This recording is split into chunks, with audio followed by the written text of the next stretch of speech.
Hello people, ఇవాళ recipe అయితే మాత్రం గార్లిక్ చికెన్ వేపుడు అండి. టేస్ట్ అయితే మాత్రం అద్భుతంగా ఉంటుంది. చేయడం కూడా చాలా ఈజీ అండ్ సింపుల్. ఇంకెందుకు ప్రాసెస్లోకి అయితే వెళ్ళిపోతాం. ఇక్కడ నేను ఒక 3/4 kg బోన్స్ ఉండే చికెన్ తీసుకున్నానండి. ముందుగా దీని అయితే మాత్రం మ్యారినేషన్ అయితే చేసేసుకోవాలి. ఇక్కడ 1 టేబుల్ స్పూన్ అల్లం వెల్లుల్లి పేస్ట్, అలాగే సాల్ట్, కొంచెం నిమ్మరసం, అలాగే 2 టేబుల్ స్పూన్ కారం వేసుకుని దీని అయితే మిక్స్ చేసుకుని ఒక 1 అవర్ అయితే పక్కకు పెట్టేసుకోవాలి. ఇప్పుడు ఒక కడాయి తీసుకుని కడాయిలోకి అయితే ఒక 6 టేబుల్ స్పూన్ ఆఫ్ ఆయిల్ వేయండి. ఆయిల్ బాగా హీట్ ఎక్కాక దీంట్లోకి 2 లవంగాలు, కొంచెం పట్టు అయితే వేసేసుకుని తర్వాత 2 పెద్ద ఆనియన్స్ తీసుకుని సన్నగా చాప్ చేసి అయితే వేసుకోవాలి.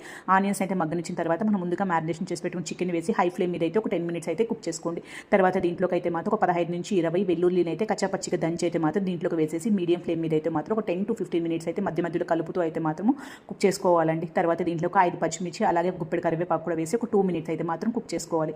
ఇప్పుడు దీన్ని అయితే మాత్రం సిమ్లోనే కుక్ చేసుకోవాలండి. ఒక 15 మినిట్స్ కుక్ చేసుకున్న తర్వాత దీంట్లోకి 1 tablespoon garam masala, 1/2 tablespoon ధనియా పౌడరు, అలాగే వేపించిన జీరా పౌడరు, అలాగే పెప్పర్ పౌడర్ వేసి దీన్ని ఒక 3 మినిట్స్ అయితే మాత్రం కుక్ చేసుకోవాలి. ఫైనల్గా అయితే మాత్రం నెయ్యితో తాలింపు వేసి గోడంబి వేసేసుకుని ఫైనల్గా గార్లిష్ చేసుకుంటే యమ్మీ చికెన్ వేపుడు రెడీ.